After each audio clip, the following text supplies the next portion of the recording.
কি অবস্থা ভাই ব্রাদার, কেমন আছো তোমরা? আশা করি আল্লাহর রহমতে সকলে অনেক ভালো আছো এবং তোমাদের দোয়ায় আল্লাহর রহমতে আমি অনেক ভালো আছি। তাই চলো এত কথা না বলে আজকের ভিডিওর মেইন টপিকে যাওয়া যাক। ওরা আমাকে বাথরুমে নিয়ে যে ধুয়ে নিয়ে আসে আবার করতেছে। আমি যে অসুস্থ হয়ে পড়ছি ওরা ওটা দেখেই না, ওরা আমাকে জোর করে করতেছে। আমি যে কতবার করে নিষেধ করলাম, মনে করেন যে 12টা থেকে 3টা পর্যন্ত চলছেই। হুমকি দিচ্ছিল, বলতেছিল কট দিবে, বলতেছে তামিমকে পুলিশে ধরা দেবে, যে সে বলতেছিল। তো সেই জন্য ওদেরকে দিতে হইছে।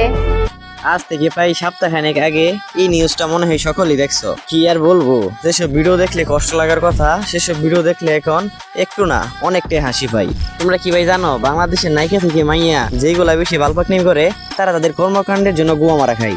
কি বলতাছি কিছুই বুঝতে পারতেছো না? সমস্যা নাই, আমি বুঝিয়ে বলতাছি। এই যে মাইয়াটাকে দেখতেছো না, সেই মাইয়াটার সাথে একটা পোলার পরিচয় হয় 7 দিনের।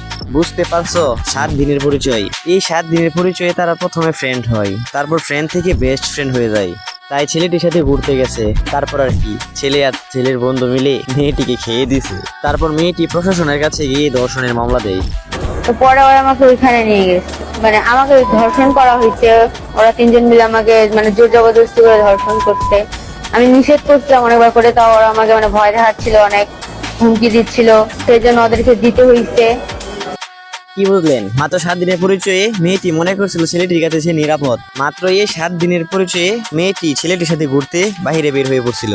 তারপর আর কি ছেলে আর ছেলের 2 বন্ধু মিলে মেয়েটিকে খেয়ে দিছে, তাও আবার গোডাউনে নিয়ে। আর এটা কেমন মেয়ে, যখন দেখতেছে একটা ছেলে তাকে টিপাই নিয়ে যাচ্ছে তখন সে কিছু বলতে পারেনি কেন ভাই? যখন একটা ছেলে মায়াটাকে টিপাই নিয়ে যাচ্ছিল তখন মায়াটা কিছুই বুঝেনি কেন ভাই? মায়াটা কি বোকাচোদা নাকি? যখন পোলাটা তাকে চিপাই নিয়ে যাচ্ছিল তখন সে মানা করতে পারে নাই, মানুষ ডাকতে পারে নাই, মানুষ দলা করতে পারে নাই। আমার মতে এখন মায়ের পারিবারিক শিক্ষা নিয়ে কথা বলা দরকার। আর এই মেয়েটার পারিবারিক শিক্ষাই বা কেমন, যেখানে মাত্র 7 দিনের পরিচয়ে একটি ছেলের সাথে বাহিরে ঘুরতে বের হয়ে চলে যায়। যদিও পারিবারিক নিম্নতম শিক্ষাও থাকতো তাহলে বাড়ি থেকে বের হওয়ার আগে কমপক্ষে দ্বিতীয়বার ভাবতো।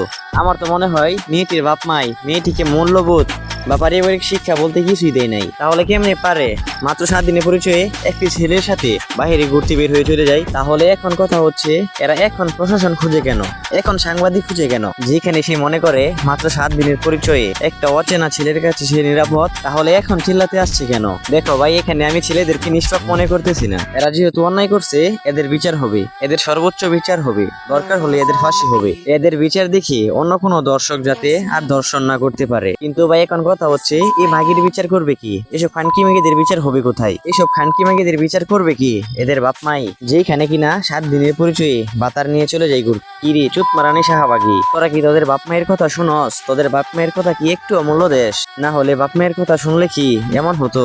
আর বাপ মাই যদি ভালো শিক্ষা দিত তাহলে কি আর এমন ভাবে এরা চলতে পারতো? ভালোভাবে যদি শিক্ষা দিত তাহলে কি আর পারতো 7 দিনের পরিচয়ে অন্য একটি ছেলের সাথে ঘুরতে? পারতো বেড়া? এইসব মাইয়েরা মারা খাইয়া তারপর কি বলে 12টা থেকে 3টা পর্যন্ত চলছে।